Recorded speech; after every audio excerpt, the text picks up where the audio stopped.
Experimente visualização única no WhatsApp. Fotos e vídeos que só podem ser vistos uma vez. Com visualização única é assim. Viu? Sumiu! WhatsApp. Privacidade para suas mensagens.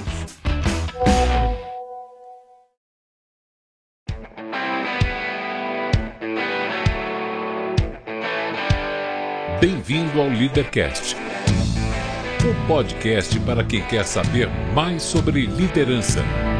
Apresentação: Luciano Pires. Bom dia, boa tarde, boa noite, bem-vindo, bem-vinda a mais um Leadercast, o podcast que trata de liderança e empreendedorismo com gente que faz acontecer. Hoje eu converso com meu amigo Marcelo Ortega, palestrante na área de vendas, outro daqueles cuja vida é andar por esse país treinando profissionais na nobre arte de vender. Este não é um programa de entrevistas, não tem perguntas programadas e nem roteiro definido. É um bate-papo informal, com gente que faz acontecer e que vai para lugares onde nem eu nem meu convidado imaginamos. Então, não vá me escrever para dizer que eu falo tanto quanto fala o convidado. É um bate-papo, não é entrevista. O Leadercast é lançado por temporadas. Os assinantes da Confraria Café Brasil e do Café Brasil Premium têm acesso imediato à temporada completa. Os não assinantes receberão os programas gratuitamente, um por semana. Saiba mais acessando cafebrasil.top. Mais um Leadercast, como sempre, explicando como é que a figura chega aqui. Esse aqui eu conheço há séculos, cara. E me lembro que eu conheci quando ele era um jovem palestrante, aspirante a palestrante, que ele veio lá todo humilde. Tô começando. O bicho depois voou alto aí. Hoje a gente tem um grupo de amigos aí, ele é um desses caros amigos, a gente conversando sempre. E eu falei, cara, chegou a hora da gente trocar uma ideia. Aliás, ele se convidou, puta cara de pau, mas é assim, exatamente. Vendedor. Esse é o grande atributo do cara que tá aqui na minha frente, né? É a cara de pau do vendedor, né? 3 perguntas fundamentais, presta muita atenção. Quero saber seu nome, sua idade e o que é que você faz. Olá, Luciano Pires, cara, que honra estar aqui. Primeiro me convidei mesmo, eu sou Marcelo Ortega, tenho 41 anos ainda, acredite, e eu faço aumentar o resultado de vendas das empresas. Decidi como missão ser o cara que ajuda esse profissional tão solitário a ter companhia de conhecimento, direcionamento, inspiração. Bom, sou vendedor. Vocês já sacaram que o cara vai tentar fazer uma malhação de vendas aqui, e minha tarefa vai ser não deixá-lo fazer. É que nem entrevistar o Paulo Maluf, entendeu? É não deixar o cara começar com as politicadas dele, vou eu fazer ele aqui. Ó. Você nasceu onde? Eu nasci em São Paulo, sou paulistano, nasci no Hospital São José do Brás, crescido na zona leste de São Paulo. Eita vida! Eu sou daqueles que tinha tudo para dar errado. Né? O meio em que vivia era maravilhoso, era um ambiente com várias opções. E eu decidi a opção de desde cedo trabalhar muito. O que seu pai e sua mãe faziam? Meu pai caminhoneiro, minha mãe do lar e costureira. Caminhoneiro daqueles de catar o caminhão e ficar um mês? Quando criança, sim, depois a saúde foi acabando, aí ele foi fazendo várias coisas. Meu pai teve comércio, meu pai foi zelador de prédio, meu pai foi administrador, depois foi ganhando, enfim, um cara extremamente batalhador, mas também nunca focou em nada. Minha mãe, sim, minha mãe é um exemplo de valorização das pequenas coisas, né? Eu me lembro dela cobrando R$1 barra de calça. Sim. E eu falava, mãe, você tem que cobrar 2, tem que cobrar 10, as pessoas adoram o teu trabalho. E ela assim, não, filho, é cobrando pouquinho que eu faço aqui, vendo minha mãe virar a noite em máquina de costura. Você tem irmãos? Tenho 2. 2, mais velho, mais novos? Eu tenho um irmão mais velho, o Cris. Sim. Completamente diferente de mim, mais uma pessoa incrível, um exemplo para mim. E a Renata, que é minha parceira, que tem tudo a ver, assim, comigo, até trabalha comigo porque é vendedora também, é uma pessoa O Cris é o cara das exatas e nós somos as pessoas das ciências humanas. Né? O que o Marcelinho queria ser quando crescesse, cara? Cara, eu sempre gostei de lidar com marketing, né? Eu acho que talvez uma carreira televisiva, talvez jornalismo, talvez publicidade. E não foi diferente, né? Porque hoje o meu trabalho ele acaba... Ele acabou enveredando para isso, né? Mas não tinha aquela história toda do papai e mamãe, eu quero um médico na família, eu quero um engenheiro na família, Nunca teve, quero um né? advogado na família. Você sabe que os meus pais, primeiro, a minha mãe valorizava muito isso, estudar, né? Eu, por exemplo, fiz eletrônica, né? Eu fiz engenharia eletrônica. Não praticante, 6 anos de ciências exatas que me ajudaram muito nas humanas. Mas não era o que eu sonhei, não estava no planejamento, as coisas foram acontecendo. Eu vivi uma era de transformação que foi a coisa do PC, né? E eu era um cara interessado por informática, então eu falei, esses caras que trabalham na área de TI ganham muito dinheiro. E aí eu comecei a estagiar na área de TI, passei por empresas como Compaq, os mais antigos se lembram da Compaq, que depois eu passei pela HP também, as duas se juntaram. Eu trabalhei na Microtech.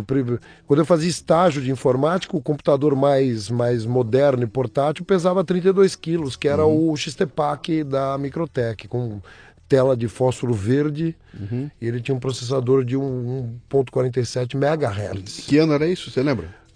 89. E você então era funcionário de uma grande...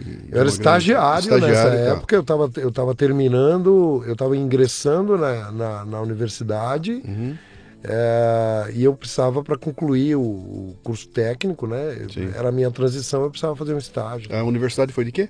Engenharia eletrônica. Engenharia eletrônica. Você se formou então, diploma de engenharia eletrônica. Eu sou engenheiro eletrônico. Tá. E aí, cara? Aí sai da universidade com um canudo na mão? Eu completei os primeiros 3 anos, eu ia mesmo trilhar por esse caminho. Só que em toda empresa que eu passei, como essas que eu citei, eu era colocado, às vezes à força, em áreas de relacionamento com o cliente. Por quê?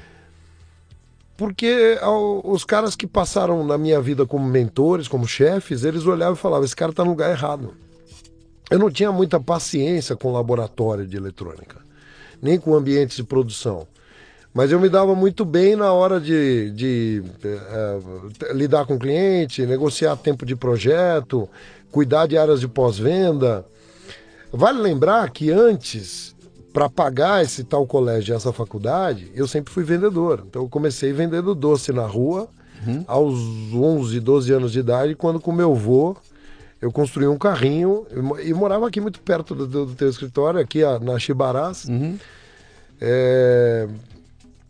E era um moleque vendendo salgadinho, vendendo paçoquinha na rua, que nada a ver, né? Quer dizer, mas eu queria trabalhar porque as contas eram grandes em casa, né? E depois, quando eu voltei a morar no Tatuapé, aí depois passei por seguros, assistente de vendas na Galera Corretora de Seguros. Acho que eu nunca contei isso. Não.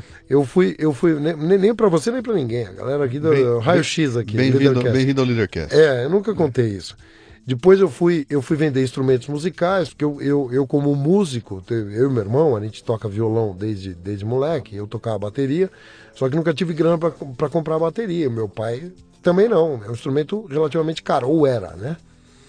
Então, para comprar a bateria, eu fui trabalhar numa loja de instrumentos musicais, porque eu reverti o meu pagamento na minha bateria, o que sobrava pagava o colégio, essas coisas.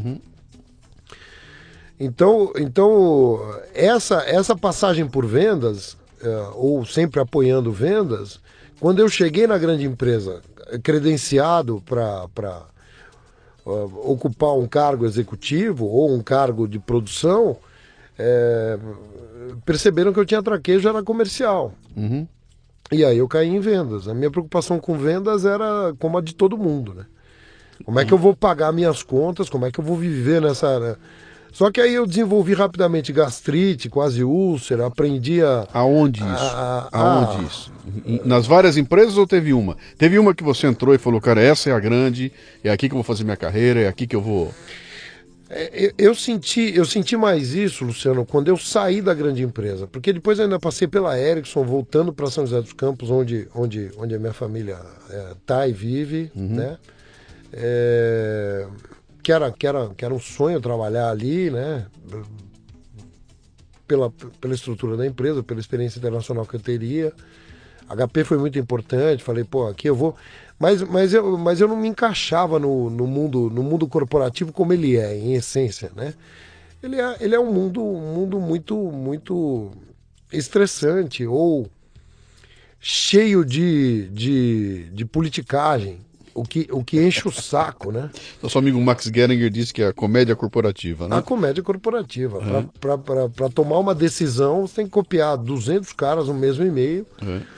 E você tem que ficar lidando. Então, eu não me dava muito bem. Quando eu assumi cargo de liderança, eu não me dava muito bem nas reuniões, por exemplo. Qual foi o primeiro cargo de liderança que você assumiu? 25 pessoas na época na HP, cuidando de uma área de pré-venda, pós-venda. Que idade você tinha? 18. 18 anos de idade? 18. Para cuidar de 25 pessoas? 25 pessoas. Com 23 eu cuidava... Com 23 eu cuidava de 200. Mas peraí, com 18 anos, 25 pessoas, eu acho que os 24 lá eram mais velhos que você. Os 25 eram mais velhos que eu. Como é que é isso? De onde vem isso, cara? De um maluco chamado Ricardo Galeb que achou que eu tinha cacuete para liderar os caras. Porque me viu trabalhando numa empresa que era... distribuidor, né? Que era eu trabalhava na Contec do meu amigo Júnior. E já lá, detalhe, né? Eu tinha o cabelo comprido porque eu era músico e comandava os caras lá dentro de uma cultura diferente do que se vê hoje. Como é que faz, cara, com 18 anos de idade? 18 anos de idade você tá com a fralda suja, bicho. Não tava. Como é que é? No meu caso, não, cara. Não sei. Eu não tinha o elemento de comparação, porque todos os meus amigos não eram como eu era um pouco ETzinho, assim. Eu era o CDF que zoava. Eu não era o cara que... Eu botava disciplina na minha loucura. Então eu tinha assim, tinha banda, eu tocava em bar. Mas o meu trabalho no dia seguinte, eu sabia que era por ali que eu tinha que perseguir um caminho para poder ser alguém na vida, né? Ficar tocando não ia dar certo. Dinheiro do papai não tinha, dinheiro da mamãe jamais. Era você que se virou o tempo todo. Eu que me virei. Sim. Eu que me virei. Outro dia eu estava conversando com meu sobrinho e querendo entender, porque a mãe dele começou a ficar preocupada que ele começou a aparecer com dinheiro em casa. E ele não trabalha. E aí... Eu, como, sei lá, tio que o considera como filho, falei, senta aqui. Vamos entender esse negócio aí. O que você está fazendo? E ele, na rebeldia dos 17 anos de idade dele, ele falou, não, tio, não estou fazendo nada. Como assim não está fazendo nada? Você sai, vai pra rua e volta com dinheiro. Tio, Aí ele me contou uma história que me emocionou e falou assim, eu queria ter dinheiro porque uma vez aconteceu uma passagem assim, meu pai não me deu a grana, e aquele dia eu nunca precisei dele, mas aquele dia eu precisei e ele me negou, e é uma mágoa para ele isso. E aí eu comecei a ver a minha história aqui. E ele falou assim, eu peguei meu Xbox velho, lá atrás, quando eu tinha 14 anos, e eu vendi o Xbox. E aí eu peguei a grana do Xbox e comecei a comprar coisas que os amigos queriam vender, que eu sei que valiam muito mais, mas porque eles precisavam de dinheiro. Então, como eu já tinha um pequeno capital de dinheiro, o cara começou a fazer livro caixa e começou a fazer um negócio. É mais ou menos a minha história. Eu comecei comprando, por exemplo, como eu trabalhava numa loja de instrumentos musicais, eu comprava todos os instrumentos dos músicos, meus amigos, que não trabalhavam. Porque o cara tá apertado com grana, quanto vale essa Fender? Vale R$1.000, sei lá. Vale 1.000 cruzeiros. Eu dava 300. E vendia por 800.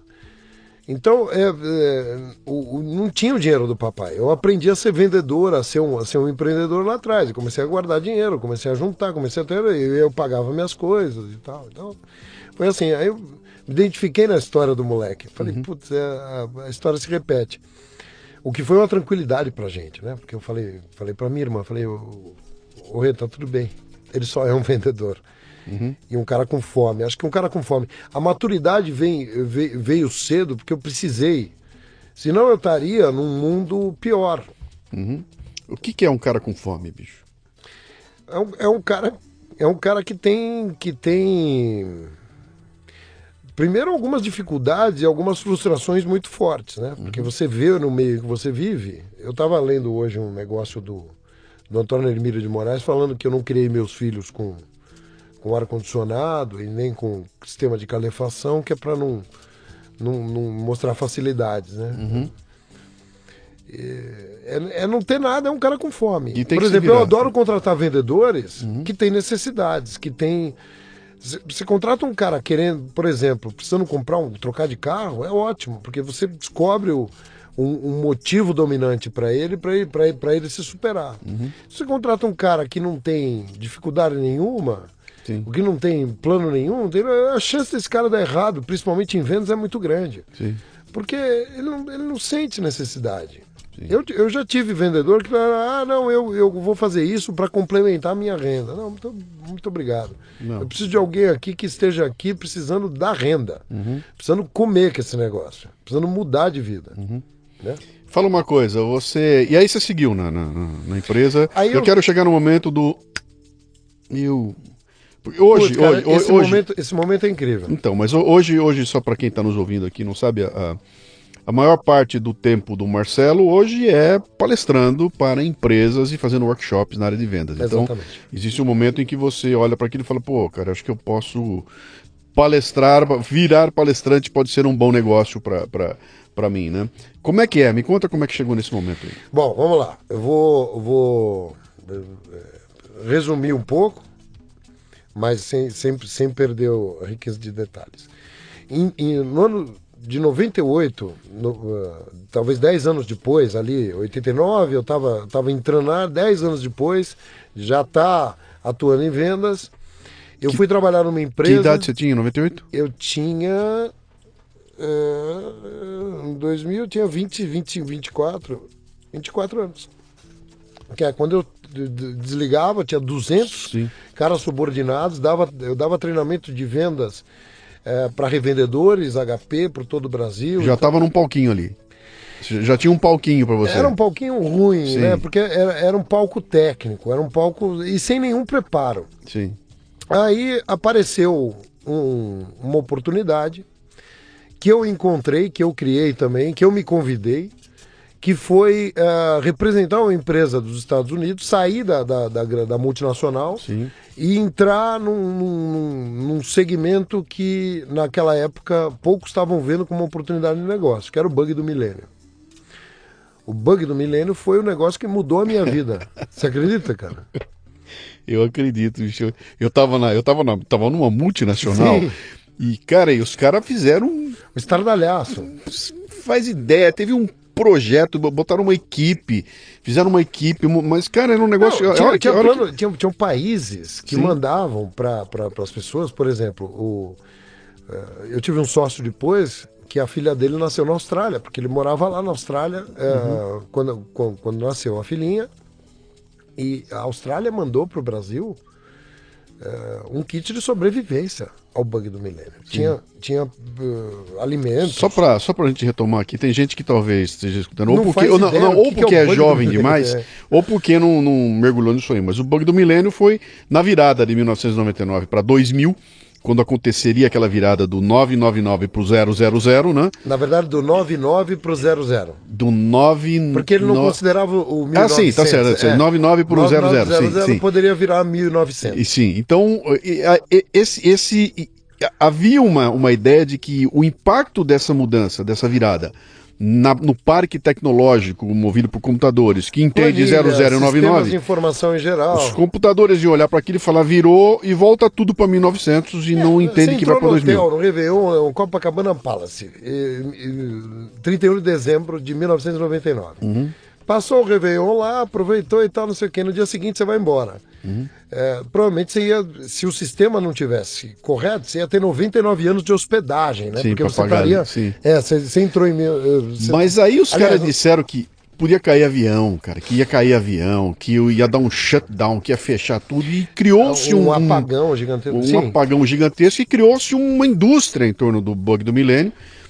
Empresas como a que eu trabalhava, que era uma multinacional gigantesca, montou uma área específica para isso, pegou os caras de TI e os caras montaram um projeto bug do milênio, que era um negócio absurdo, que tinha que rever todas as planilhas, todos os computadores, checar tudo. É aí que eu entro. Eu tinha representação. Nasceu uma indústria ali, né? Indústria. E eu descobri um programa na época chamado, um software chamado Check 2000, que era um verificador para baixa plataforma de planilhas, bancos de dados, arquivos texto, e também ele testava o que se chama BIOS, Basic Input Output System, que é o sistema básico de entrada de todo e qualquer computador, o que inicializa o computador. Então era uma ferramenta para PCs. Eu mandei na época, me lembro, junto com esse meu grande amigo Ricardo Galeb, nós mandamos um e-mail pro cara nos Estados Unidos dessa empresa, e ele nos respondeu: olha, que legal, nós não temos nenhum representante no Brasil. E imediatamente uma empresa chamada Interamericana de software, do Antônio Marcelo Guarizo, também tinha feito um pedido para uma outra área. Moral da história, eles deram a representação para as duas empresas, digamos assim. Para mim, o Galeb estava junto. Só para quem não posicionar, muita gente vai escutar o nome do Ricardo Galeb, que foi um grande mentor na minha vida. Ele é irmão do Luiz Antônio Galeb do Shop Tour. Sim. Né? É um cara que tem uma que eu coloco assim no pedestal no meu livro, por exemplo, porque me ensinou muito sobre vendas, vida, liderança, um monte de coisa. E aí eu saí da minha carreira de executivo e fui ser executivo dessa empresa, tanto que... sua? Você era sócio nela ou não? Como eu não tinha empresa, Sim. e o Ricardo Galeb, ele tinha uma empresa lá em São José dos Campos, a gente achou melhor não configurar duas empresas. E eu passei a ser sócio da Interamericana de software. Tá. Eu tinha lá uma pequena participação, mas eu era o diretor comercial do negócio. Eu fechei projetos com empresas como Cargill, Caterpillar, Telefônica, 25 mil PCs na época. E não era só o software, era o inventário dos PCs, que você tinha que ir atualizar, ver todos os dados, analisar, devolver a informação. Então eu tinha uma equipe gigantesca, eu tinha 400 pessoas rodando no Brasil, com técnicos de informática. Foi um momento putz, agora aqui eu vou explodir. Nessa empresa, nós tínhamos 3 salas de treinamento em cima, para treinar esses caras, e tínhamos um auditório para 60 pessoas. Eis que, como começa a minha vida de palestrante? De tanto fazer apresentação, fazer palestra, não sei o quê, eu comecei a tomar nota ruim dos revendedores, dos caras que queriam esse software. Porque me achavam arrogante, me achavam... Enfim, eu não era um bom comunicador. Embora gostasse muito de falar, mas em palco era diferente. E aí eu fui fazer Instituto Dale Carnegie. Sim.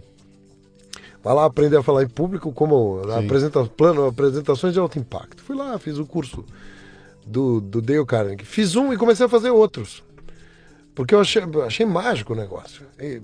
Aí eu fiz o vendas dele, fiz o liderança, fiz o Dale Carnegie Course. Conheci pessoas muito legais, dentre elas uma pessoa chamada Paulo Alvarenga, que era instrutor no Dale Carnegie. E peguei tudo aquilo e comecei a usar aquilo nos meus treinamentos também. E o pessoal começou a adorar. Então aquele cara que era detestado começou a ser... Não, chama o Ortega, ele tem uma habilidade fantástica para treinar as equipes de vendas, e também ele não é só técnico do produto. Ele motiva os caras e tal, não sei o quê.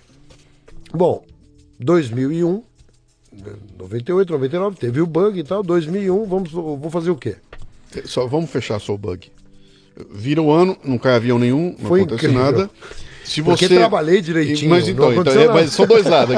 Ou porque não ia acontecer porra nenhuma, aquilo foi uma tremenda armação para criar essa loucura toda. Mas eu acho que não fizeram a armação de propósito. Ou porque o trabalho foi feito. Então você nunca vai saber qual foi a história. Não então, tem. Por que não caiu o avião? Não, foi porque nós fizemos o trabalho. Não, entendeu? Eu sei que passou e não aconteceu nada, o bug virou e aquela loucura toda. A grande verdade é o seguinte: o impacto trágico de sistemas parando completamente, eu acho que isso não ia acontecer.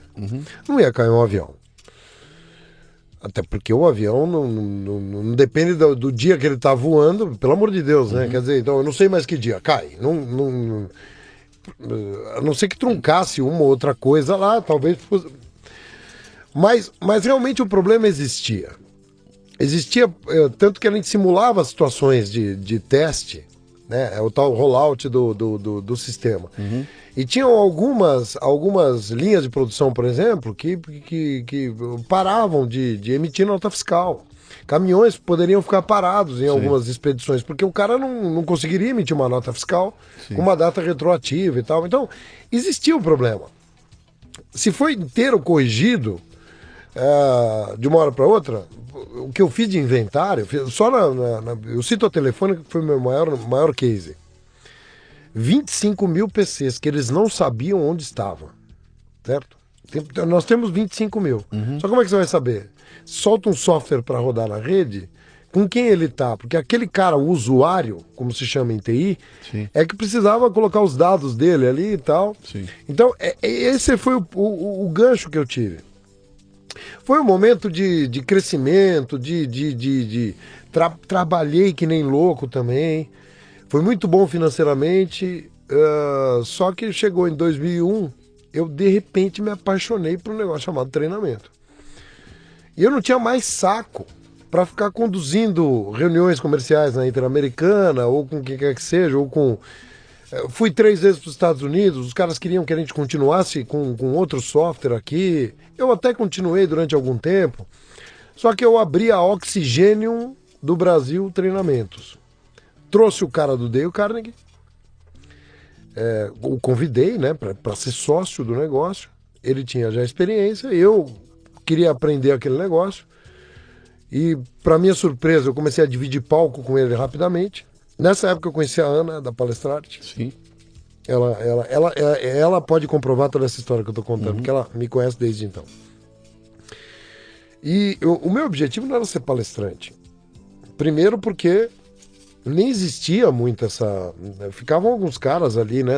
Daniel Godry, Eduardo Botelho, que eram os caras de vendas. Que a gente, Professor Marins. O professor Marins, né? O Antônio Carlos, o Otton César. O Gretchen já estava na jogada, né? Mas eu não conhecia todos. Eu olhava mais os caras de vendas, né? Porque eu tinha lá os DVDs do Marins, os DVDs não, as fitas, né? Sim. O VHS do Marins, do Eduardo Botelho, aqueles áudios que o pessoal escutava, era aquela coisa. Eu nem achava que palestrante é profissão. Eu queria dar treinamento de vendas. E eu montei um treinamento chamado Sucesso em Vendas em 2001, com 32 horas de treinamento, seguindo mais ou menos a mesma linha do Dale Carnegie, que eram 7 semanas. O meu era 8 semanas, 4 horas por semana, tinha um programa todo. E abrimos uma empresa. O Paulo dava os treinamentos de liderança, eu dava o treinamento de vendas, às vezes nós juntávamos as coisas, tínhamos 4 produtos, tinha até oratória no negócio, e a coisa começou a acontecer. E dávamos naquele auditório, em cima da Interamericana, para 60 pessoas, uma demonstração. Então a palestra era o chamariz. Quer dizer, a empresa que nasceu para cuidar do bug do Millennium, passado o bug, ela se transforma. Eu paro a parte de TI e começo a parte de treinamento com outro nome. Sim. Com outro nome. A Interamericana fica... Ok. Por um acaso, o sócio, que era da Interamericana, veio com a gente nessa sociedade também, porque ocupávamos o mesmo lugar. Embaixo tinha uma empresa de TI, em cima tinha uma empresa de treinamento. Entendi. Com auditório. Em 2004, eu acabei a sociedade, porque... A sociedade na Oxigênio era muito ruim. E eu não era conhecido no mercado, eu não tinha... Eu dava treinamento. O treinamento de vendas, eu treinei empresas. Quer saber como eu fiz para vender o meu primeiro treinamento? Eu mandei fazer um talão de cheques, escrito Treinamento Sucesso em Vendas, no lugar do valor R$980, que é quanto custava, essas 7 semanas de treinamento. E coloquei um espaço para colocar nominal as pessoas que eu falasse. Então eu fui em empresas como Shop Tour, do irmão do Galeb, fui na editora Segmento, do Edmilson Cardial, Fui na TGV Citroën, que eram caras que eu conhecia, e falei, eu quero treinar a sua equipe. Mas como é que funciona? Você não tem que pagar nada, eu quero os 5 piores vendedores, porque normalmente essas empresas tinham em torno de 40 a 50 pessoas. Sim. Eu quero os 5 piores, os caras que você vai mandar embora. Tá aqui, ó, tá no cheque. Eu dava um cheque nominal pro cara com o valor. Eu falei, a única condição é a seguinte, se o cara não for, eu vou faturar para você esse valor. Se ele for, é por minha conta. Se ele voltar diferente, eu quero ter a oportunidade de fazer um projeto para sua equipe inteira. O cara não tinha nada a perder. E era o meu investimento no negócio, porque eu não tinha case nenhum. Sim. Eu tinha um case que eu não podia mostrar, que era o case da multinacional. Deu certo. Tô aqui até hoje, né? Tô aqui até hoje. Fiz os meus cases, tô há 17 anos, né? Vai fazer o... Você não virou palestrante ainda? Ainda não? Nessa, que você está me contando na época ainda não. Você ainda era o cara era um treinador de vendas, Tá. era sócio da Oxigênio. Mas já frequentava os eventos, já ia eventos, já via no palco. Aí nasce uma coisa chamada KLA. Sim. Aí aparece a KLA no mercado nesse exato momento. Sim, a KLA, para quem não sabe quem é, a KLA é uma das empresas, uma das principais empresas que organiza eventos no Brasil com aquele formato de palestra. Então eles reúnem num belo dia 600, 700, 800 pessoas no hotel, 1.500 no hotel. E ali eles fazem durante o dia 5, 6, 7, 8, 9 palestrantes que vão se revezando ali. Então é um grande mobilizador aí, uma das empresas mais agressivas e conhecidas do mercado nesse ramo. Então quem gosta de palestra passa pela KLA, porque é ali que você vai assistir todo mundo, é ali que você vai ter uma ideia de antes da KLA tinha HSM como... Mas HSM é outro, são patamares diferentes, né? HSM é um negócio gigantesco, milionário. Você para ir lá tem que pagar um caminhão de dinheiro para assistir o Tom Peters que vem aí. A KLA é pé no chão, é uma coisa muito mais acessível e composta de palestrantes brasileiros. Então ali você vê aquele revezamento de palestrantes aí que estão no mercado, ou estão começando ou já são conhecidos, né? E para quem quer começar a palestrar, um objetivo, eu quero um dia estar no palco da KLA. Isso aí, sim. É isso aí. E eu fui cliente da KLA. Quando na Oxigênio, a gente olhava, eu já falei isso para ele, o Raul Candeloro estava começando, o Cláudio Diogo estava começando, o César Frazão vendia palestras pela KLA, era gerente de vendas do Edilson, o Edilson estava no primeiro Congresso Nacional de Vendas, e eu fui como cliente, foi na Ilha de Comandatuba, no Hotel Transamérica. Você foi lá assistir o evento? Eu fui como cliente. Me lembro, quem me vendeu foi o Silvio. Ele me vendeu o pacote, eu fui lá, vi todos os caras, e quando a gente viu os caras fazendo palestra, eu falei, cara, é muito rápido. E o cara faz um sucesso, o cara faz uma fila atrás do cara depois para tirar foto e tal, não sei o que. Eu falei, eu acho que a gente consegue fazer isso aí. Eu e o Paulo na época, que éramos os treinadores da... Mas não era o meu objetivo. Em 2003, a sociedade não deu certo. Empresa rica, empresário pobre. Já viu esse modelo? Sim. A empresa vai bem, mas quando você olha no final do mês, você fala, putz... E eu tinha largado todo um padrão, porque queira ou não queira, eu era um baita de um vendedor, eu fechava grandes negócios, eu tinha receita, eu tinha dinamitado as pontes atrás de mim e passei a ser o cara de treinamento, que precisa ganhar dinheiro. Aí eu fui mostrar meu trabalho pro Edilson da KLA. Sim. E ele virou para mim e falou o seguinte, Ortega, você tem que mostrar para minha equipe, antes de um dos eventos que ele ia fazer no Centro de Convenções Pompeia, ele botou eu no palco lá para a equipe dele. Eu fiz um treinamento e ele falou, cara, você é diferente. Porque você tem, uma ferramenta que você passa pro cara no final, você deu um mapa de oportunidades, isso aí é Frank Bettiger, isso aí não sei o quê. Ele ficou louco, porque... Os livros que eu li, ele gostava. Criamos uma afinidade instantânea e ele me botou pela primeira vez. Então aí nasce o palestrante. O palestrante em eventos abertos. Eu fiz 5 eventos no Brasil. Rio, fizemos São Paulo. Rio, São Paulo, Curitiba, Salvador e Porto Alegre, alguma coisa assim. Vamos explorar um pouquinho duas coisas. Nessa hora, eu falei, agora eu tô feito. Vamos explorar duas coisinhas que você falou aí. A primeira coisa é o cara sentado na plateia, vendo aquele sujeito subir no palco, olhando o cara durante 1 hora lá e falando, puta merda, o que ele faz eu também faço, cara. E milhares de pessoas fazem isso todo dia, né? Cara, como é fácil ganhar dinheiro, o bicho subir naquele palco, fazer o que esse cara tá fazendo aí. Eu também faço, vou ser palestrante, né? Essa é a história que eu mais escuto, né? Você deve escutar também de montão aí E aí o cara, como é que... Isso era 2003, né? Hoje virou uma febre, Sim, né, cara? Porque os caras que subiram no palco lá atrás estão falando assim, quer ser eu? Sim.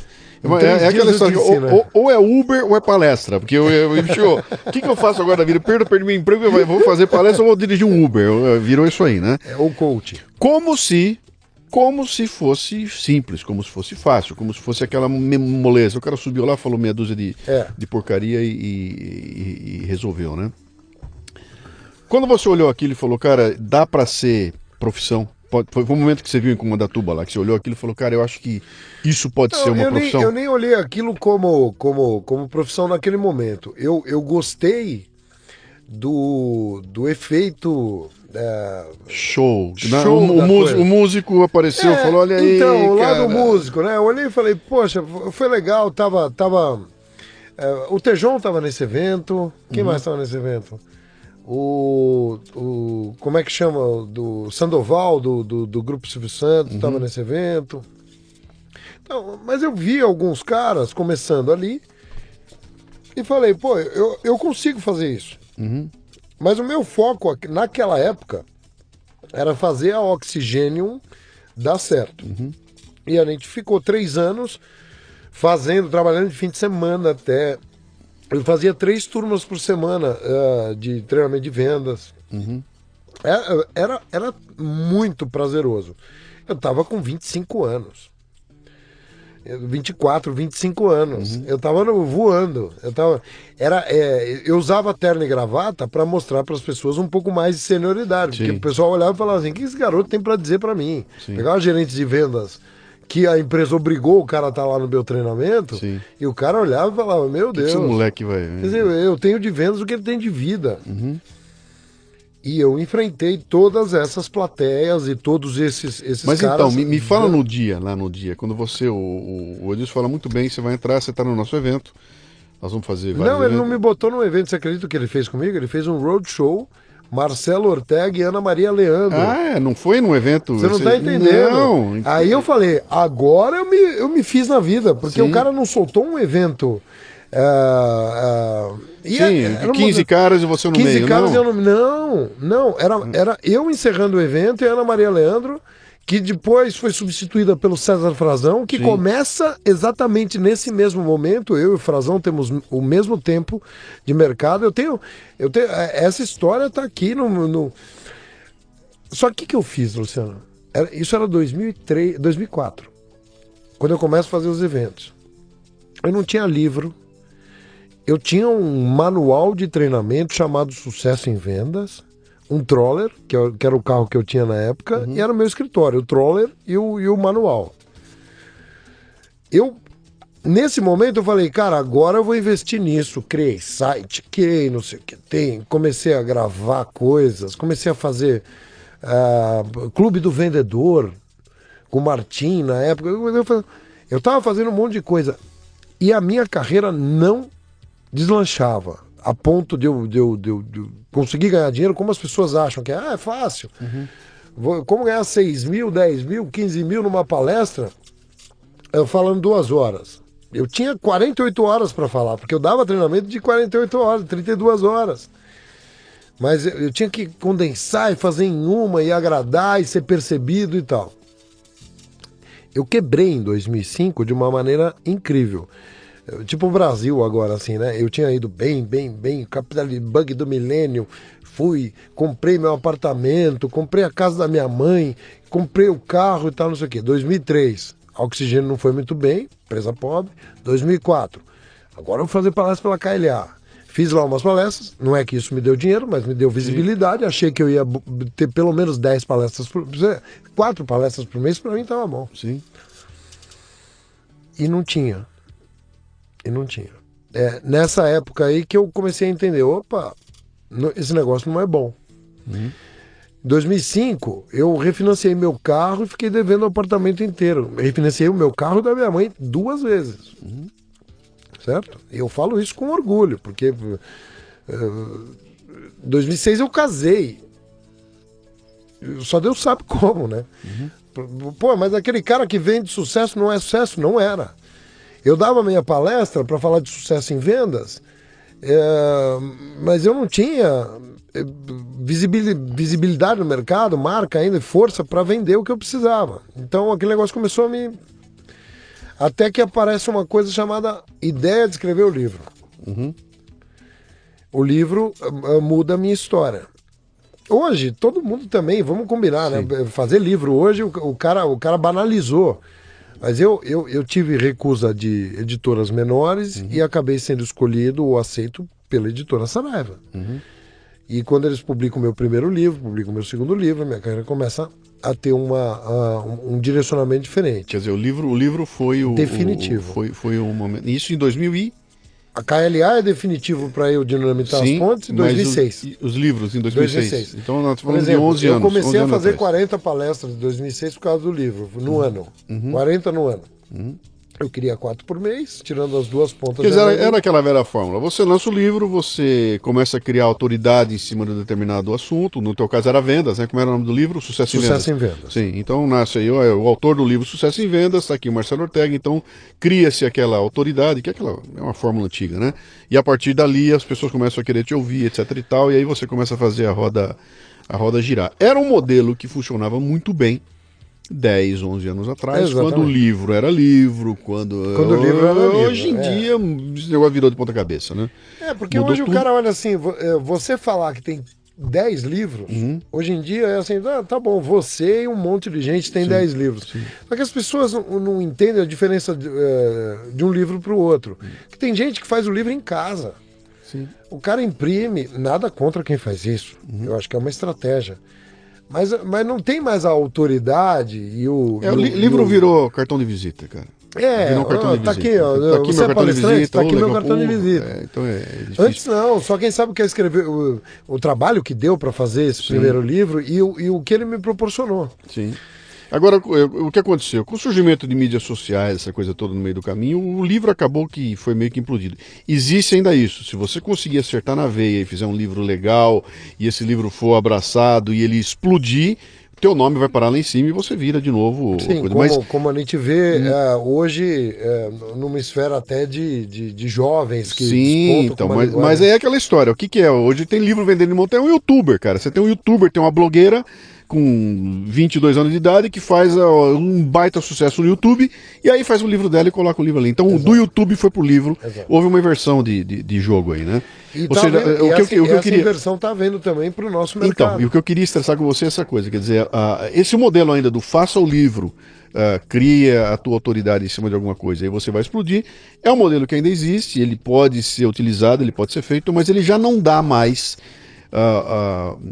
É cada dia mais difícil. As editoras já não investem mais num cara desconhecido. É muito difícil. Hoje elas cobram. Hoje elas querem comprar. Querem que você pague para ter um livro. Cara, eu com 8 livros editados, com 40 anos no mercado, etc. Acabei de ter essa experiência, cara. Fui agora numa editora. Você escreve pra minha editora? Sentou na minha frente e falou 50 pau. Desculpa. Sim. Não, e fiz a conta com o cara e falei assim: a conta que nós fizemos é o seguinte: para cada livro meu vendido, eu ia pagar R$1,50. Você entendeu? Não é que eu ia ganhar, não. Eu ia bancar o livro, ia entregar pro cara, ia pagar o cara e ainda faltava R$1,50 por livro vendido. Então o que ele está oferecendo para mim?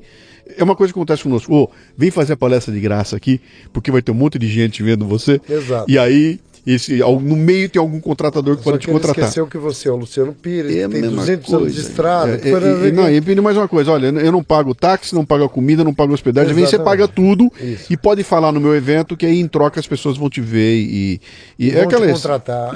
Lembra daquela história? Tem um texto que é uma delícia aí na internet, que fala de uma loja, do restaurante que botou um anúncio procurando um músico, e ele bota Peraí, eu acho que até tem esse texto aqui, eu vou até botar, porque é muito bom para funcionar aqui, cara. Eu achei aqui. Fala aí. Esse é um texto interessante que diz o seguinte: anúncio no jornal, olha só. Somos um restaurante pequeno e casual no centro da cidade, estamos à procura de músicos para tocarem de graça no nosso restaurante, podendo assim promover a sua música e vender os seus CDs. Este não é um emprego diário, e sim para eventos especiais que eventualmente se tornarão eventos diários, uma vez que a resposta do público seja positiva. Preferimos que toquem jazz, rock e outros ritmos mais leves de todo o mundo e de várias culturas. Está interessado em promover seu trabalho? Então comunique-se conosco o mais rápido possível. E aí um músico publica a resposta, que é a seguinte: eu sou um músico com uma casa grande à procura de um dono de restaurante que venha à minha casa promover o seu restaurante ao fazer comida de graça para mim e meus amigos. Isso não aconteceria diariamente, mas a princípio em eventos especiais, os quais poderão eventualmente crescer e se tornar algo grande e diário se a resposta for positiva. Preferimos carne de primeira e refeições exóticas e culturais. Você está interessado em promover o seu restaurante? Então comunique-se conosco urgentemente. Genial. Genial. Cara, eu não me lembro quem era a atriz, Cacilda Becker, acho que era, que falou uma vez: não me peça para dar de graça a única coisa que eu tenho para vender. Né? Eu nem sei porque que nós entramos nessa história toda. Porque vem essa proposição. Porque é como foi deteriorando o mercado, sim, e se enchendo, inflando de falsos profetas, sim, e de gente que vende o sucesso que não existe. Sim. Sabe que é uma coisa interessante? A relação... Eu acho que você, como eu, está nesse mercado. Quer dizer, eu me considero um motorista de Uber Black. Entendeu? O que é o motorista do Uber Black? Tem Uber Black, tem Uber X. O cara do Black, cara, aquilo é o negócio dele. Ninguém pega um carro e entra no Uber Black pra brincar. O cara que tá no Black, ele tá com um puta carro, custa dinheiro, ele investe naquilo. Ele sabe se comportar, ele sabe o caminho. Quando você pega o cara do X, eu cansou de acontecer comigo. Ele não tem nem suporte pra pôr o celular. Eu tô na rua, já que eu tô aqui, eu vou pegar o carro e vou entrar aqui e dane-se, né? Eu me considero um cara de Uber Black. Eu sou um palestrante Uber Black, cara. Eu tô aqui nisso, isso aqui pra mim, eu estudo o assunto, eu vou atrás, eu fiz curso lá fora, eu assino a revista, eu vejo o que tá acontecendo. Eu tô todo o tempo estudando isso pra usar as melhores técnicas e melhorar o meu trabalho no dia a dia, né? Muita gente não faz isso, porque se encanta quando chega lá, vê o sujeito no palco e fala: porra, as merda que esse cara falou também falo, as piadinhas que ele contou também conto, eu vou subir lá e vou fazer igual, eu vou ganhar igual esse cara aí, porque é muita moleza, cara.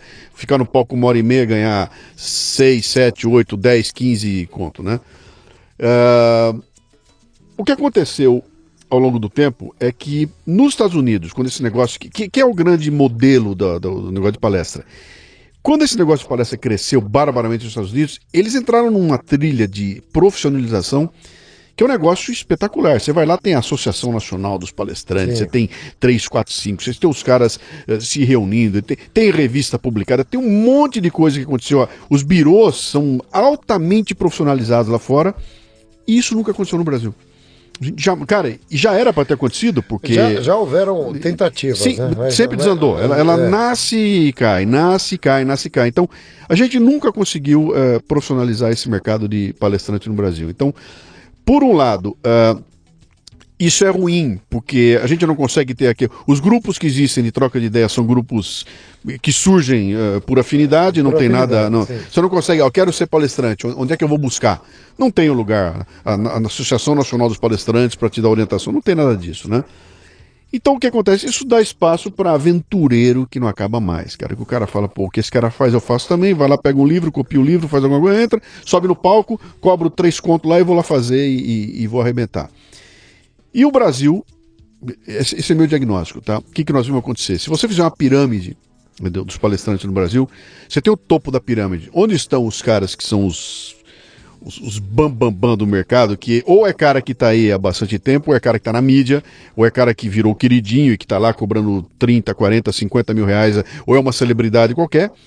E você tem a parte de baixo da pirâmide, que são os carinhas que estão começando e vão ali: eu sou professor aqui, faço... A parte do meio da pirâmide, cara, se ferrou nos últimos anos, porque era o pessoal que nem tá na mídia lá em cima arrebentando, e nem é o cara que tá começando aqui embaixo. É a classe média dos palestrantes. Essa turma sofreu barbaridade porque, com as crises que vieram, com o pessoal questionando, com um volume de gente oferecendo palestra aí a preço de... Cara, eu perdi palestra para cara que foi dar de graça. Sim. Cliente meu que fala: bicho, eu contratei um cara aqui, ele vem de graça em troca de vender meia dúzia de livros aqui no evento, né? Então... Não, e o duro é quando você... Claro que a parte do preço irrita muito e nos prejudica muito. Mas o duro é quando você perde para alguém que não tem nada a ver com o que você faz. Quer dizer, a gente estava discutindo isso em off, caso, né? Não, aquele seu caso foi ótimo, né? Você tá Não, mas acontece comigo também. Você fala assim, legal, quantos estão na final? Nós estamos entre 3 palestrantes. Você pode abrir quem que é? Aí o cara fala o nome do fulano, você fala assim, não, mas não é possível. Não é que o cara é ruim, esse cara, então tenho eu que estou sendo conversado para falar sobre inovação e etc e tal, concorrendo com um cara que é um mágico, que vai lá para falar de mágica, e com uma mulher que vai falar de espiritualidade, não sei o quê. Então você olha para aquilo e fala, cara, não fecha. É a mesma coisa que não faz sentido. Estou fazendo um evento e vou levar um cantor. Eu estou concorrendo um gospel, um roqueiro de thrash metal e um cara de MPB, banquinho e violão. Cara, como é que é isso, bicho, né? Peraí, primeiro, deixa eu ver meu público, deixa eu ver o que eu quero. Aí, quando eu definir tudo isso, eu vou falar muito bem. Esse meu público é o público do banquinho e violão. Não, e o pior é o seguinte, né? Que aí fazem, o fulano tá fazendo um preço menor. Uhum. Mas você está comparando o quê, né? Sim. Você está comparando o churrasco da festa com a iluminação da festa, com não sei o quê. São coisas completamente diferentes. O mercado deu uma desandada tremenda aí, né? Então, se você que está ouvindo a gente aí, talvez seja um wannabe, né? Também quero ser um palestrante, etc e tal. Não pense que é fácil, não é fácil. Você talvez tenha lido em alguns lugares aí, vem aqui, faça um curso, eu te ensino e você vai fazer 4 palestras de 6 pau por mês. Não vai, cara, não é assim, pior, não é simples, né? Assim. Às vezes o cara vende assim, e inclusive os palestrantes de mercado de outrora tiveram sucesso, não tem mais. Uhum. Então agora venha vender no mundo digital, vou te ensinar como fazer 7 em 7. Sim. E não dá, né?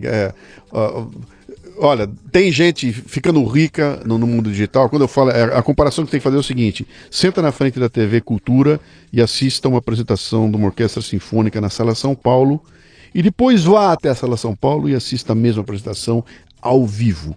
São duas coisas totalmente distintas. Ou se você quiser fazer melhor, liga aí a televisão, assista a Lollapalooza, veja um conjunto de rock tocando no Lollapalooza, depois vai ao vivo e vê ao vivo. Não são duas coisas diferentes. Então, tem mercado para os dois estão andando aí, mas nós estamos já voando aqui.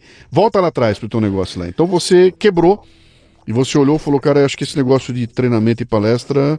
Quebrei feio. Lançou o livro. E pensei em desistir. Antes de lançar o livro, eu estava numa encruzilhada terrível. Cheguei, inclusive, a me lançar de novo no mercado. Uhum. Fui aceito por uma empresa multinacional também. Só que quando o cara falou... Primeiro que assim, eu ia ter que recomeçar um ciclo de sucesso dentro de uma empresa. Eu ia ter que trabalhar... um produto completamente diferente, muito mais, ganhar a equipe de novo. E lembra, eu já não tinha mais essa paciência para o mundo corporativo. Sim. Só que eu precisava comer, eu precisava viver. Sim. E o que eu fui fazer? Eu fui fazer consultoria para eles, esperando que uma centelha divina, alguma coisa acontecesse, porque não faltava esforço. O que faltava era acontecer alguma coisa. Quando o livro foi aceito, eu falei, é isso aqui. Sim. Talvez me dê a notoriedade que eu preciso. Você não pensou em ganhar dinheiro com o livro? Não, você não viu o livro? Eu nunca ganhei dinheiro com o livro. Tá, eu também não. Então mais uma dica para você que está nos ouvindo aí, tá? Para cada... Não, acabei de receber R$ 2.600 em 6 meses de venda do livro. Para cada... o Doce Veneno do Escorpião, do Bruna Surfistinha, que vende 400 mil exemplares, tem 100 mil caras vendendo 900 exemplares, que não vai acontecer nada com o livro. Então, livro é um negócio bastante complicado. Eu tirei o livro do meu radar há muito tempo atrás, sabe? Quando eu bati o olho, acho que no meu terceiro livro, segundo livro, que eu bati o olho e falei, cara, tira fora, porque isso aqui... Eu não tinha, ele é absolutamente um cartão, não um cartão de visita, mas um material que te dá autoridade, prestígio e tudo mais. Mas não é para ganhar dinheiro com ele. Não é. Sim. Inclusive, toda vez que eu faço palestra, eu repasso o desconto do autor para o meu cliente. Eu falo assim, olha, se você quiser os meus livros, eu pego na editora. Sim. e repasso para você, porque não é o meu business. É onde eu tenho vendido o livro, a maioria dos meus livros eu vendo também assim. Eu, faço com eu sou o maior vendedor Sim. do meu livro. Sim. E vieram depois 4, 5 livros em que eu participei, Gigantes das Vendas, Gigantes do Atendimento, e mais 2 livros meus, que é o Inteligência em Vendas e o Red Book, que foi o último que eu soltei. Tenho 2 na gaveta, que eu não sei quando lançar, quando terminar, porque são livros que eu estou construindo com digamos assim, contribuição das pessoas que me seguem. Um deles é o Ferramentas de Vendas, que está há 3 anos sendo construído, e já tirei, já coloquei coisa e tal. Só quem escreve um livro sabe o trabalhão que dá, né?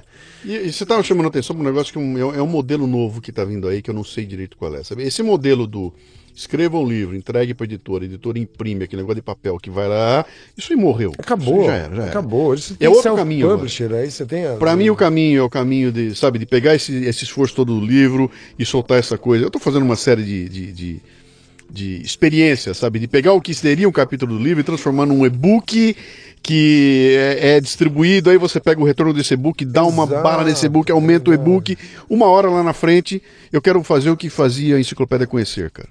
Sim. Sabe, eu falo, olha, depois de 12 fascículos, bota uma capa, você tem um livro, entendeu?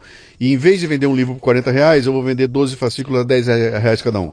E o sujeito paga 120, e lá no final ele tem um livro, só que até chegar lá no final, ele não comprou um negócio de papel com uma capa, ele comprou uma experiência. Uma experiência de construção, de Exato. conteúdo, Quando chegou no final, de ajuste. A hora que ele botar a capa e fechar aquilo lá e falar, cara, isso aqui não é um livro, cara, isso aqui é o fechamento de um trabalho, desse de um projeto. baita. É o fechamento de um projeto. Exatamente. Eu participei, inclusive, da construção desse negócio. Sim.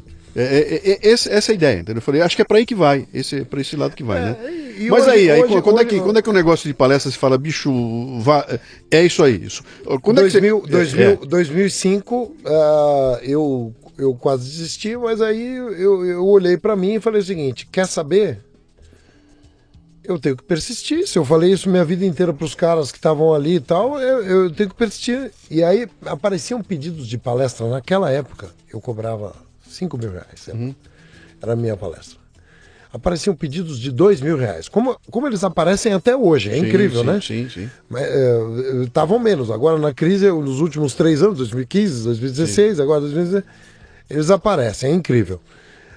Mas eles apareciam no momento em que eu até poderia aceitar, mas lá atrás eu disse assim, não, o que não tem valor, o que não vale nada, não custa nada, não vale nada, e eu vou sustentar a minha proposta. Não, é 5 mil, é 5 mil, é 5 mil, é 5 mil. Até que em algum momento, escrevendo para uma revista aqui, escrevendo não sei o que ali, não sei o que, é 5 mil. Começou a virar só 5 mil. Então as pessoas começaram a pagar, eu comecei a aumentar. Quando eu lancei o livro, só 5 mil, porque aí eu falei, opa, meu preço melhorou. Sim. Aí virou 7. Sim. Aí no ano seguinte virou 9. Aí Sim. E essa coisa foi se transformando. Quando eu decidi me chamar de palestrante, eu acho que eu não decidi ainda, Luciano. Sinceramente, eu acho que é um trabalho maravilhoso que demanda muito tempo estudando, como você falou. Nós temos que ler jornais, revistas, livros pra caramba, conversar com um monte de gente, fazer pesquisa de mercado, andar com o cliente. Eu acompanho vendedores, eu dou consultoria, eu faço academias de vendas em empresas para me retroalimentar, não largo o treinamento por causa disso. E aí coloco, por exemplo, eu fui pro Vale do Silício, fomos lá, eu, Carmelo, na missão lá, com aqueles líderes lá e os palestrantes. Você vai e fica 10 dias num lugar e transforma isso numa fala de 1 hora. Sim. As pessoas falam, o cara tá falando o que o cara... Não, eu não tô falando o que eu vi num vídeo, ou eu não assisti a orquestra pela TV, ou eu fui lá, eu tava lá. Eu tava lá e tá na minha pele o que eu senti tá na minha ali, pele, eu dirigi o carro. Entendeu? Eu dirigi o Tesla, eu vi como é que funcionam os sistemas de monitoramento de hospitais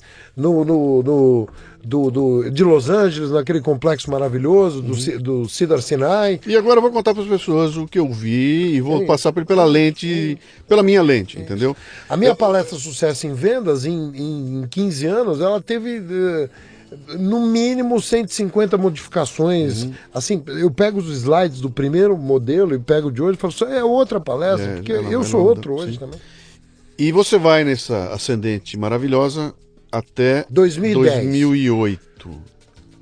Quando em setembro acontece uma crise do subprime e o mundo explode lá fora. Verdade, mas para mim foi bom. Então, mas aí que eu quero chegar. Então, aí tem um ponto muito interessante. Para mim foi um desastre brutal, porque primeiro, eu tinha saído da empresa, eu estava começando meu negócio. Você lembra, a gente se conheceu? Verdade, cara. A gente estava conversando sobre isso no evento da KLA, você, a Leila. Sim, e é um negócio interessante porque eu conheci essa turma toda aí e eu estava despontando nesse negócio de palestra. Mas eu comecei a fazer a palestra para valer lá para 2003 e tudo mais.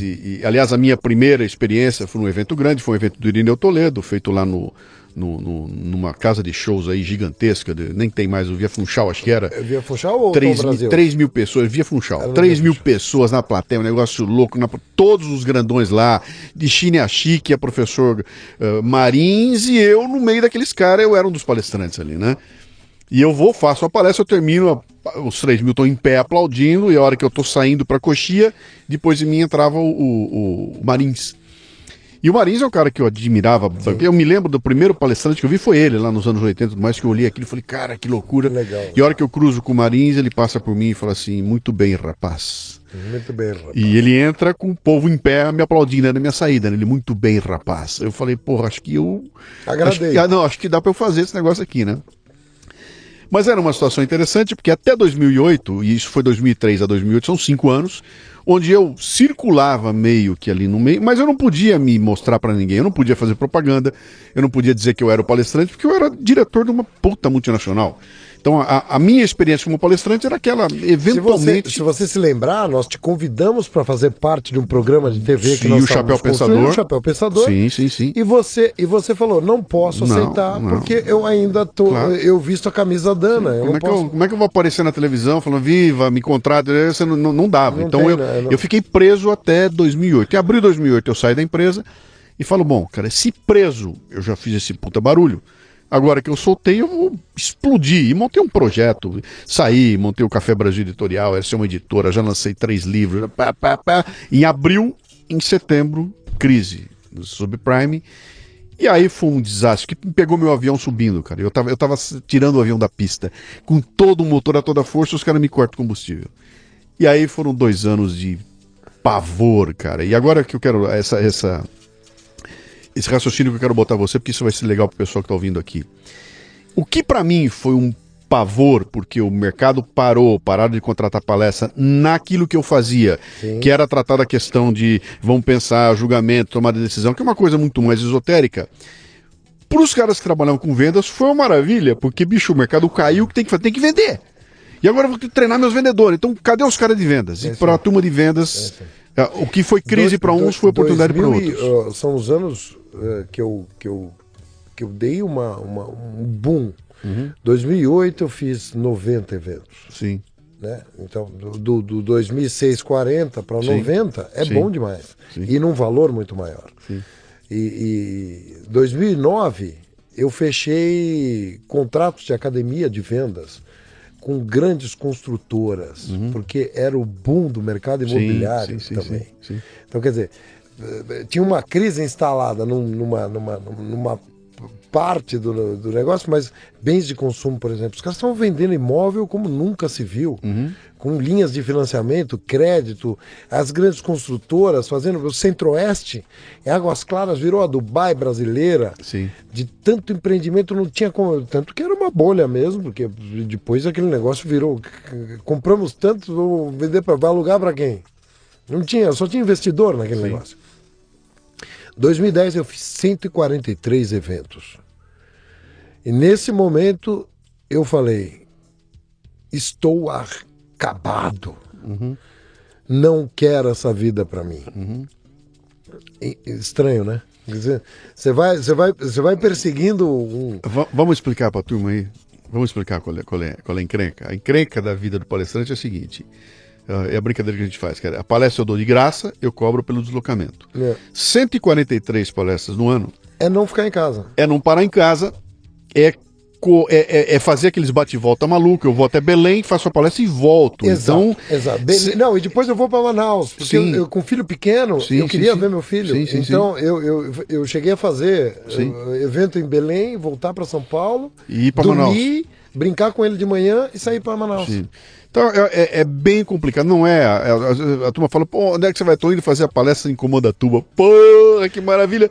Bicho, eu chego de calça social e sapato social, entro no resort de Comandatuba, faço a palestra e vou embora de calça social. Não, e quando chega de noite, vai pro quarto, cansado, acorda no dia seguinte, faz a palestra cedo, tem um transfer para você, e te se joga manda no aeroporto e você não viu nada. Nada. Então esse é o normal da vida do palestrante e eu não acho que possa ser de outra forma, porque aquela história, já que eu vou para Comandatuba, eu vou passar 3 dias lá. Não é assim, cara. Se eu passar 3 dias lá, significa que eu não tô durante 3 dias palestrando em lugar algum, então, cara, é complicado. Eu tenho um evento agora em Sorriso, no Mato Grosso. Com a malha aérea brasileira é muito ruim. Sim. Então, a palestra é 2 da tarde, é o encerramento do evento do pessoal. Sim.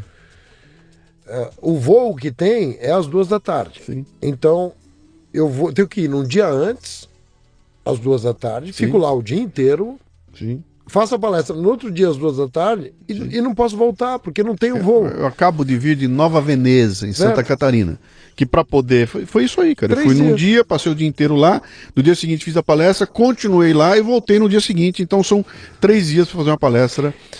Deixa eu deixar claro uma coisa aqui. É legal que os caras escutem isso. Os caras estão falando assim, mas eu trabalho a 1 hora e ganho uma puta grana. Puta mimimi. Não é, cara, não é. Então, se você quiser fazer um paralelo, é mais ou menos como um artista, um músico que faz as viagens para tocar a música dele nos lugares do Brasil. Então, cara, o show em si é o menor momento do processo inteiro, né? Porque o mais prazeroso, inclusive. É legal. É um momento prazeroso. Quando você está no palco fazendo, é uma delícia. Uma delícia. Agora, todo o processo para chegar lá. Então, o pessoal costuma perguntar para mim, cara, vem cá, se você fizer uma palestra de 30 minutos, é mais barato? Eu falo, cara... Não. Depois que eu subir no palco, que ser mais caro, Depois que eu subir no palco, cara, se eu vou ficar 30, 40, 1 hora, pra mim não faz a menor diferença, né? Se eu vou falar pra 30, 50 ou 100 ou 1000, também não faz diferença. Sim. A questão toda é esse deslocamento. Então, aliás, as palestras mais difíceis, com menor tempo, eu costumo dizer para as pessoas, elas dão mais trabalho. Não, é terrível, cara. Porque você tem que, num curto espaço de tempo, ganhar a plateia, transmitir conteúdo, sensibilizar, inspirar e fazer um fechamento pro cara guardar alguma coisa do que você falou. Sim. Se você tem 1 hora, a dificuldade é menor. 30 minutos deveria custar o dobro essa palestra. Sim. E fala uma coisa então, Marcelão, você a partir daquele momento então que a coisa pegou, você acabou se tornando um dos caras que faz a parte de vendas do Brasil, etc e tal, e é um cara conhecido hoje, a turma já sabe quem é. Você soltou mais um livro? Eu tenho 2 livros depois do Sucesso em Vendas, que é o Inteligência em Vendas, esse sim, já que estamos aqui no Leadercast, né? Sim. É o meu livro para líderes. É o livro que eu não encontrei nas livrarias quando eu comecei a gerenciar a equipe de vendas. Porque o vendedor fala assim, não existe manual de vendas, aprende no improviso. O gerente de vendas é sempre o ex-vendedor, bom vendedor, aliás, que virou gerente, que não quer dizer que ele vai ser bom em gerenciamento. Sim. Porque é a profissão mais rebelde que existe, eu diria. O vendedor odeia ter um chefe, o vendedor detesta controle, relatório, etc. Não gosta dos KPIs, das métricas, dos controles todos, da pressão, né? Foge e consegue driblar todos eles. Então o gerente tem um papel terrível e foi um livro direcionado para como formar, treinar e dirigir equipes de vendas. E o último é o Red Book, até em homenagem ao Red Bull, eu falo mesmo, porque a área de marketing da Red Bull, que me contratou para fazer um circuito de palestras, a gente fazia o vendedor Red Bull lá, também em homenagem a um outro livro do vendedor Pitbull, do Lupa, né? Era o vendedor Red Bull. E aí eu ia soltar esse livro com esse nome, depois acabei fazendo o livro energético das vendas, o Red Book, né? É um livro que conta muito dessa história aqui. Acho que coisas que esse Leadercast ouviu, como histórias íntimas, quem sou eu, de onde eu venho, para onde eu fui, como é que eu cheguei aqui. Eu nunca tinha contado, nem no livro, embora o livro tenha outras passagens que são muito, muito importantes, muito, muito significativas para mim, para determinar quem eu sou. Cara, nós estamos falando a 1h08, é isso? Mas é assim mesmo. Isso faz parte. Fala uma coisa pra mim, Marcelão. Bom, você tá aí nesse mercado há quanto tempo? Há 17. 17 Se anos. contar que foi logo depois do bug do milênio. 17 anos. Então você hoje está falando para uma molecada que tinha 4, 5 anos de idade quando você começou. Né? Então você tem uma história aí no meio do caminho, né? Tem um público diferente hoje. Tem uma molecada totalmente diferenciada, uma molecada que, quando você pega e fala de Dale Carnegie, essa molecada... como é que é? O que é? Ele é blogueiro? É que é esse cara? Que blog ele faz? Qual é o YouTube que ele tava? Aquela formatação antiga, aquelas coisas antigas que a gente conhece e que foram a base para o nosso treinamento todo. Hoje em dia eu nem sei se eles têm linguagem pra falar com essa molecada. Talvez nem dê. Você dá um livro desse, o moleque, porra, não quero essa merda aí. Não tem nada menor não, hein? Não tem nada com letra maior, é mais ou menos por aí, né? Eu sei porque eu tenho um cara que almeja ser youtuber na minha casa. Seu filho, né? Meu filho, cara. Aí, né? Então, como ele funciona é muito diferente. Como é que você pega hoje essa molecada nova que tá pintando aí, com pressa, molecada com uma puta pressa, que quer fazer sucesso amanhã de manhã, senta na tua frente e você vai dar uma aula de vendas pra essa turma nova. Você teve que adaptar o teu... Muito. O que você teve que fazer, cara? Muito. Bom, primeiro assim, a linguagem que eu uso... ela acaba tendo sucesso mais hoje do que antes. Quando eu coloco exemplo, eu aprendi uma coisa, que para ensinar pessoas você tem que botar exemplo. O método categórico do passado, em que você fazia simulações, lia grandes textos, analisava dados, pensava muito, não funciona. Né? Então, hoje as pessoas elas precisam de exemplo. Então, é a melhor maneira. Outra coisa, prática. Normalmente, a melhor maneira de educar as pessoas é desafiando, dando uma responsabilidade, soltando um exercício. Deixa o cara quebrar a cara e ter as frustrações dele. A empáfia e a arrogância de muitos jovens de hoje, e eu falo isso, fui dar outro dia uma palestra no projeto Cadeira de Estágio da FAAP. A FAAP é uma entidade respeitadíssima, classe média alta. Os caras andam de Audi, camisa azul, não tô generalizando, mas tô dizendo... Não tem fome. Não tem fome. É uma molecada que não tem fome. Aí você tem que virar para um cara desse e falar, meu amigo, a vida não é essa aí não. Você vai ver que não tem semestres lá fora. Lá você vai aprender na porrada. Se você acha que o teu produto é muito bom, que a tua formação é maravilhosa, e é mesmo, bacana, só que você não está garantido. Até você ter o limiar da dor, como diz o Tejon, você vai ter que experimentar, o fazer, o tomar porrada, o não ser aceito, não ter posicionamento. Então, exemplo inspira as pessoas. Contar histórias que eu vi, contar os fracassos que eu tive, pegar e colocar a pessoa em situação... Não um exemplo, eu gosto de falar do Genu, por exemplo. O Genu é o taxista de Brasília, que já é Uber antes do Uber existir, desde 2010, quando eu fechei 143 eventos. Muitos deles eram no Centro-Oeste, eu rodava Brasília, Goiânia, Campo Grande e tal. O Genu, ali naquela região de cidades satélites do Distrito Federal, ele rodou comigo muitas. O Genu, ele tem computador no táxi, aguinha, balinha, não sei o que. 2010. Cara, por que você faz tudo isso? Porque a concorrência está difícil, patrão. Ele não fez FAP, ele não fez FGV, ele não tem pós-graduação, mas é um cara que tá... É o cara que dá show nesse elemento chamado relação humana, e aí a gente volta para Dale Carnegie. Quer dizer, eu estou falando de Genu Carnegie, porque é o cara que... Então, esse exemplo me faz conectar o cara lá antes. Quando eu falo de planejamento, eu falo do cara da pizzaria que me ligou para oferecer a pizza, e lembro o Frank Bettger, 70 anos atrás, esse livro. Que o jovem deveria ler. Então, acho que você vai impactar os jovens hoje com um exemplo mais coloquial, mais objetivo, não tem que ter lenga-lenga, mas eu tenho um moleque em casa também, tem um monte de sobrinhado, e tem um monte de amiguinho. E eles param para ouvir quando... Opa, o que toca essa moçada hoje? Eu quero saber onde vai dar esse negócio. A minha mãe, por exemplo, tem o lado prolixo dela. Sempre que ela vai me contar uma coisa, sei lá, ela passou mal, ela começa, filho, você lembra aquele dia que eu senti uma pequena tontura. Ah, mãe, não lembro. Mas o que aconteceu com você? Então, naquele dia... Coisa de mãe. Aquele dia, eu fui até a padaria. Ela conta o caminho da padaria. Mães funcionam por hiperlinks, entendeu? Hiperlinks, ela vai contando, aí você clica aqui, ela, opa, virou, aí clica lá, vai para outro lugar, quando você vê, você tá na... Aí você fala, mas o que isso tem a ver com como é que você tá? Me diz, eu tô agoniado, eu quase morro. E ela tem um lado, né? Você pergunta as horas pra minha mãe, ela conta a história do relógio.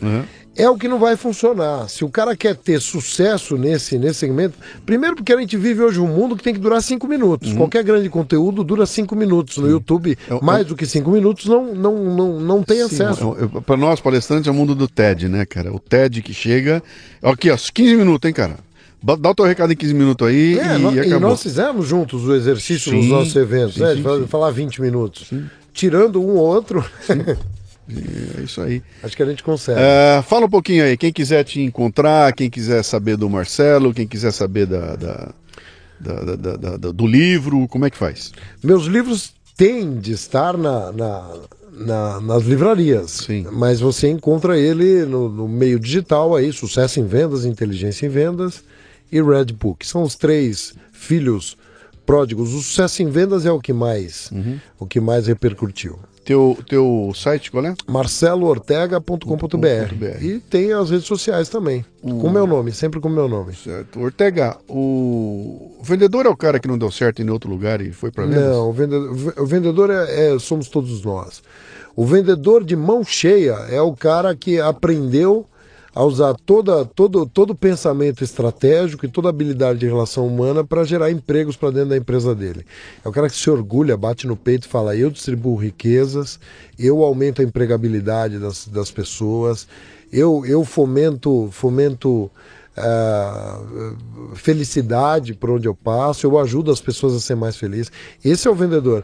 O vendedor do passado, aquele cara que entrava numa Kombi para vender enciclopédia, já que você lembra de enciclopédia, esse cara era colocado à exaustão para tentar fazer uma coisa que, meu amigo, você não está fazendo nada aqui, vai, entra lá.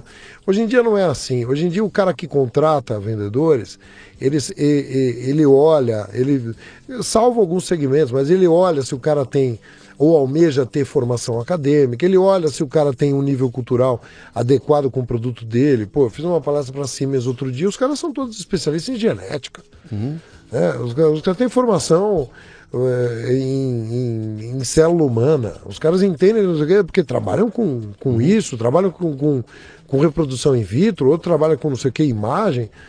Não, o cara é vendedor e gosta de ser chamado de vendedor. Mas não é essa formação técnica que vai fazer um bom vendedor. Não, o que vai fazer o vendedor é a fome, cara.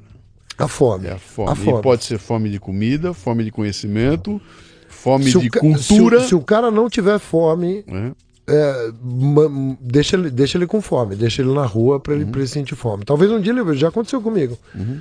Cara, não é o teu momento aqui, não vai funcionar. Porque se o cara não tem significado para fazer alguma coisa, não tem causa, imagina, aquilo lá é passatempo, é piquenique. Isso aí. Ele saiu para fazer piquenique.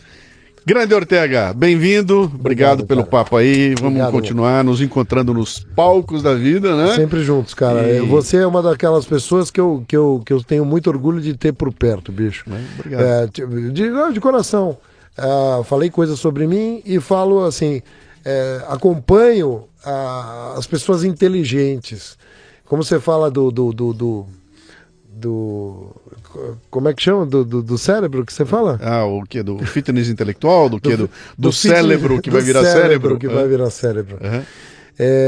A gente está precisando de Lucianos nesse nosso modelo de liderança empresarial, de caras que provoquem uma reflexão num outro patamar, cara. Estamos com um país doente pelas suas conjunturas aí todas, ética, social, financeira e tal. E se a gente não mudar, eu sou daqueles que acreditam no Brasil, eu sou daqueles que vai continuar a vida aqui, eu sou daqueles que paga os 16,33% de imposto. E, cara, muito obrigado por ter me chamado aqui, viu? Grande Marcelão, um abraço. Valeu. Muito bem, termina aqui mais um Leadercast. A transcrição desse programa você encontra no www.leadercast.com.br. Para ter acesso a esta temporada completa, assine a Confraria Café Brasil no cafebrasil.top. O custo é de R$10 por mês. R$10. Mais ou menos 2 pães de queijo ou uma cerveja quente que darão a você acesso imediato a todos os arquivos desta temporada do Leadercast, para quem quiser fazer uma maratona e explodir a cabeça. Acesso ao grupo Café Brasil no Telegram, que reúne ouvintes dos podcasts Café Brasil e Leadercast. É uma turma muito legal, que está lá discutindo temas importantes, compartilhando ideias e recebendo conteúdos exclusivos. Este programa chega até você como parte do projeto Café Brasil Premium, um ambiente educacional, sem ser chato nem superficial, que já conta com mais de 1.000 assinantes, recebendo todo mês conteúdos voltados ao crescimento pessoal e profissional. Conheça, meu, vale a pena. www.cafebrasilpremium.com.br. Você ouviu o Leadercast com Luciano Pires. Mais uma isca intelectual do Café Brasil. Acompanhe os programas pelo portal cafebrasil.com.br.